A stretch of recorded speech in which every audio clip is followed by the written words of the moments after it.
It is time now for the final lightweight split 2 race of the day. It is Matthew Clark that will start on pole position yet again.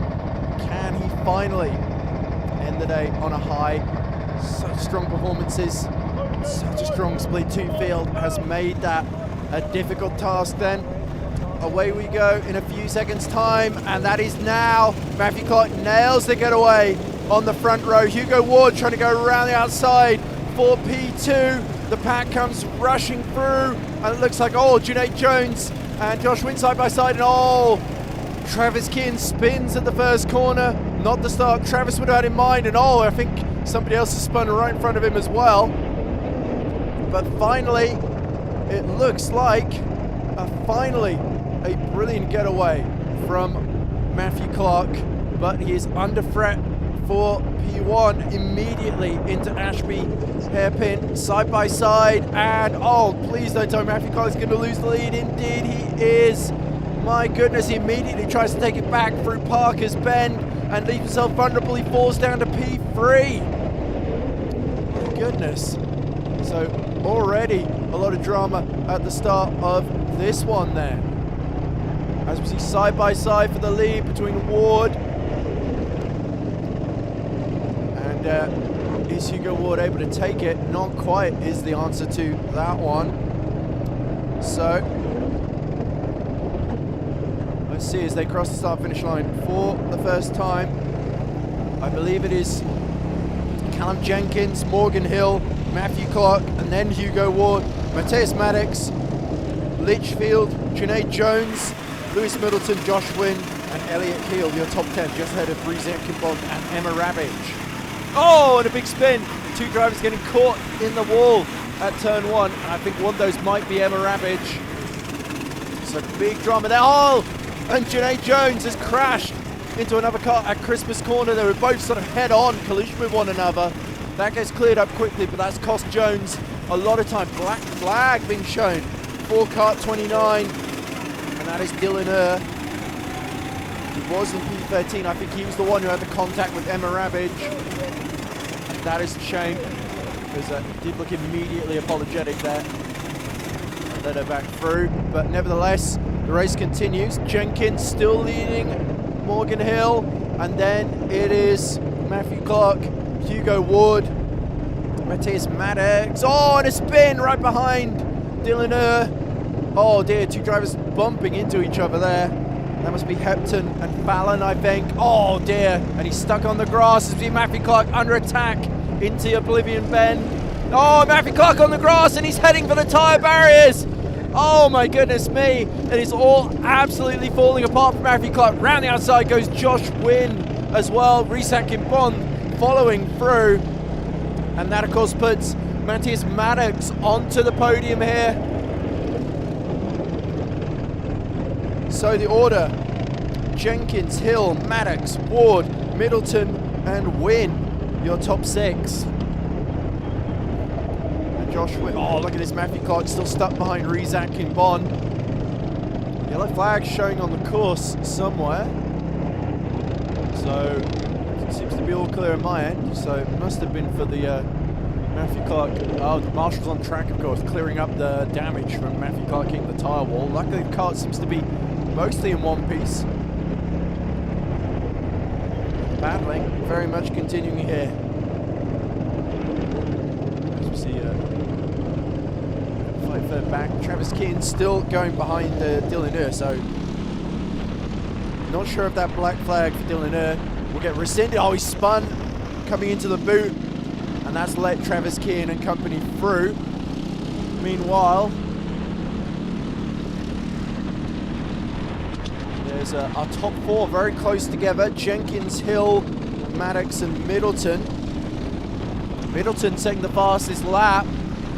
You can see him in the bright green helmet, closing in on Matthias Maddox ahead of him. You would think Middleton has got a great chance here of stealing that podium spot. But speaking of podium spots, Jenkins and Hill very, very close together. And Con Jenkins and Morgan Hill seem to have fought each other all day, it would seem. for podium positions in split 2. And it seems this final race of the day is not going to buck the trend. They are going to fight for victory. Middleton, though, is going to try and join the party, but he needs to clear Matthias Maddox, who is fighting for his first EKS podium of the season. And Maddox goes wide onto the grass, and he's going to bump into the tyre barrier. Maddox almost immediately loses the back end, but gets going again ahead of Hugo Ward, who knows exactly what it's like to drop out of a podium position, but that has released Lewis Middleton to catch up to the lead fight. So it's now a three-way fight for the final lightweight split 2 win of the day.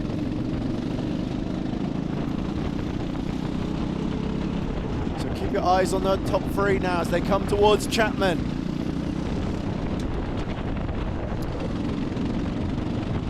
Come Jenkins. Has had a little bit of bad luck. Can he keep Morgan Hill behind? Morgan Hill goes a bit wide into the boot. And now Lewis Middleton fancies his chances. We see Josh Wynn getting defensive behind Hugo Ward. That's Emma Rabbage giving him a bit of a hard time. So Rabbage recovering well from her off and collision earlier on. She looks to have cleared Rees Atkinbond and Matthew Clark, of course. Junaid Jones isn't too far behind either. He's not given up on a podium spot potentially. Oh, and it looks like Lewis Middleton through at turn 2 through Fair Lady, past Morgan Hill for P2, and it looked like Morgan Hill and Lewis Middleton were both urging each other on to not fight each other and focus on trying to fight for victory here. In fact, actually, that might be Jenkins that's lost out to Middleton there. Middleton fastest lap 109.393. So Middleton is now in the middle. Jenkins behind Morgan Hill, I believe, is in the lead.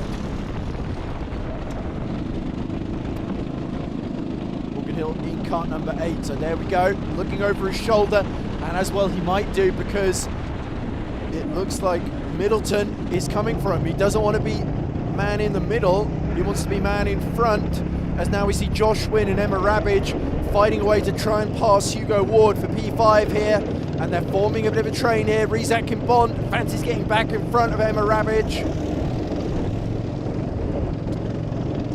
Let's see then. Across the line, Emma Rabbage with the pink ends on her gloves of her suit. Josh Wynn getting very close to Hugo Ward. Ward has actually been very impressive today. Oh, Middleton going for the lead against Morgan Hill. Morgan defends the inside as they rush towards Ashby, but he doesn't defend it hard enough. Middleton up the inside, and Middleton takes the lead as Morgan Hill goes wide. So Lewis Middleton, well, he's been threatening to do this for a while, and he's finally done it. Meanwhile, Josh Wynn and Emma Rabbage have both gotten past Hugo Ward here. So that puts Josh Wynn into 5th overall, his best position of the day so far. Now, can he catch up to Matthias Maddox, who's not far off of our top 3? Maddox, good to see him not losing heart after that mistake that dropped him off the podium. Matthew Clark trying to go up the inside of Hugo Ward into the boot, but finding the door blocked, and Junaid Jones swiftly goes up the inside, puts his hand up to say thank you very much, Matthew. That was very kind of you to leave the door open there as Middleton and Hill fight away. Hill very lucky to keep control through turn 2 there. Josh Wynn now sort of at the head of this pack in 5th position. Junaid Jones gets the run through Fair Lady, but Hugo Ward blocks it off. Oh, he gesticulates wildly, does Junaid Jones, before diving up the inside into Christmas corner. Does he complete the move on exit? That compromises his run, but it does allow Matthew Clark to have another run at Hugo Ward. Clark up the inside into Ashby, minor contact. Can Clark get the exit that he needs? He's got the line, certainly.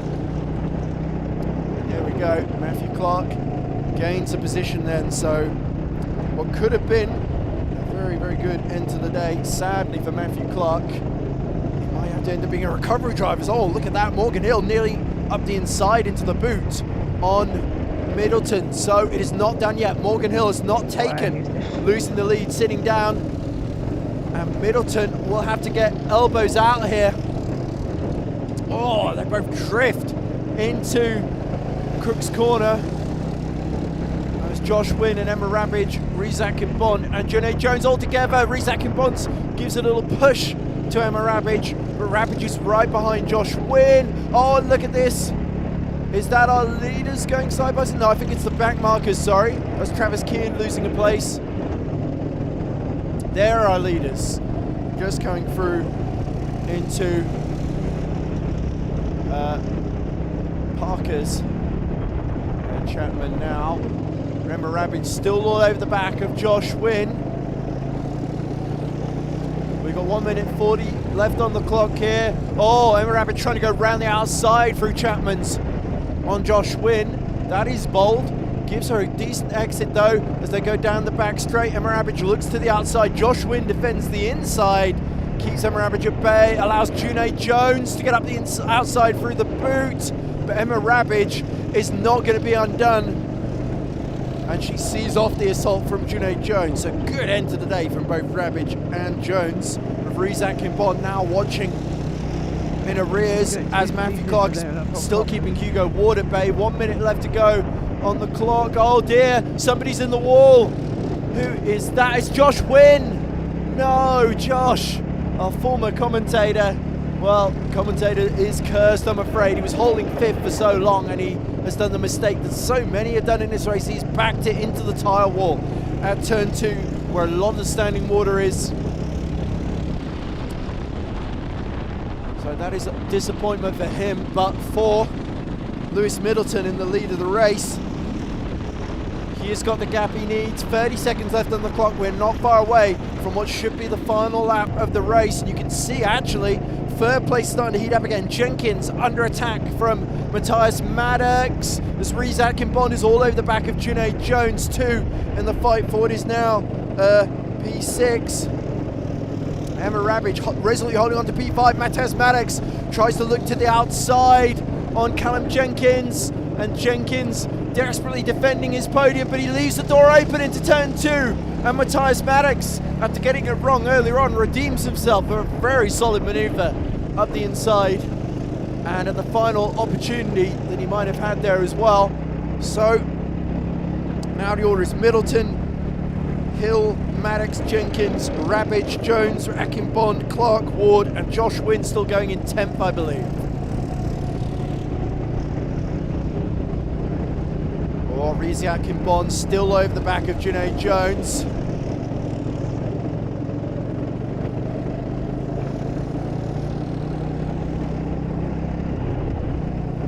Junaid will have to defend a bit into Chapman's. Rizak and Bond gives a little tap at the rear, but through comes Lewis Middleton. Well, Middleton had some starring drives before, but now he takes what should be the checkered flag. Out it comes. Middleton is jubilant, and justifiably so. A shake at the head from, I think that's Morgan Hill, and Matthias Maddox, who got very close to taking second there at the end as well. But Morgan Hill will have to take the runners-up spot.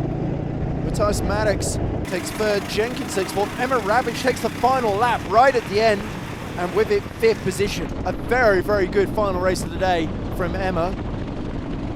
Junaid Jones takes P6 after a couple of really difficult events really for Junaid. That's really good to see him back in the top 6 where he rightfully belongs. Rizak and Bond is P7, Hugo Ward is P8, Matthew Clark, it's the what could have been story for Matthew, he is P9. Josh Wynn, equally difficult races. Oh, Dave Summers has spotted that the camera has fallen over because of the wind, so thanks for putting that up, guys. Litchfield, he takes P11. Then it is Elliot Heel, P12. Ashley Hepton, P13. Travis Keane, good end to the day for Travis in P14, beating Connor Fallon. William Knowles is P16. Dylan was not black flagged in the end. Ended up finishing P17. Peter Grispone was 18th, and William Harland finished P19. We're joined now by Lewis Middleton in, what race was that? That was lightweight split 2 race 3. Yeah. I got that right. I've been getting those wrong very frequently. How was it? I can tell. It was fantastic, honestly. Bit I know the previous races, so this one was quite nice to have. You know, obviously P1 and all that, but it was just nice to feel the track for a while. I've not been here for ages in rentals, so it was just really nice to have a nice dry race. You know, it's down to drivers mainly at this point. It was still a bit wet on some corners, but the corners where it mattered, it dried up, and well, we saw where it mattered. Now, you made a great move for the lead. How about you break it down, talk us through it? I'll be honest with you, I can't really remember what I did. I'll be honest. I must have just braked later than the guy, put my foot down earlier, switch back maybe, I don't know. I think that covers basically all the bases for possible overtakes right there. Yeah. pretty Put the much. foot down earlier, brake later, switch back. I think it was down towards Ashby, down the inside, cut him off on the exit, and in towards the infield. It was very clean is what it was. We liked it. Yeah, I remember now. I think it was a case of he got a better run out of Christmas. So from that point onward, I was just trying to manage my runs through all the corners to get the high revs up. And then came down towards Ashby and I had the run. He saw me, but it's too late. I was by inside most of the time. He hung around the outside, he's still a bit on Ashby, but he had the run on the outside, but I managed to get ahead of him and he clearly backed out. Expertly done. We have a winner. Congratulations. How's the day been overall? The start was a bit bad, but it got better as the races went on. I kind of understood how to drive these cars in the wet, and yeah, not much more to say to that. But just learn experience most of the time. Well, I'm glad. I think you enjoyed overall. It's been Yeah. great. Thank you very much. Thank you.